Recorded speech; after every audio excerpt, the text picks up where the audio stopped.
হ্যাঁ, আবার শুরু থেকে কোরআন মাজিদ। কোরআন মাজিদ শুরু হতে 6টি বিষয় দরকার হয়। হুরুফ অক্ষর তানবির এখন তাফসীর কর। হুরুফ হলো আরবি শব্দ, বাংলা যাবে অক্ষর কর।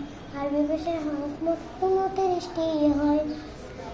জের জবর, দেড় জবর পেশ, আর দুই হচ্ছে পেশ। জের জবর পেশকে ও দেড় জবর পেশকে হরফ বলা হয়। হরফে উচ্চারণ তাড়াতাড়ি করতে হয়।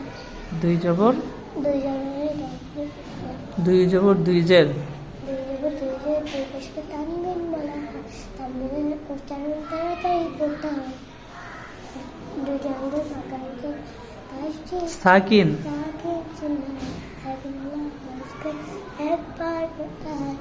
তিন জবর একত্রে তিনটি, একত্রে তিনটি ডাকা নতুন রাষ্ট্রীয় চিহ্ন হলো হরফকে দুইবার করতে হয়।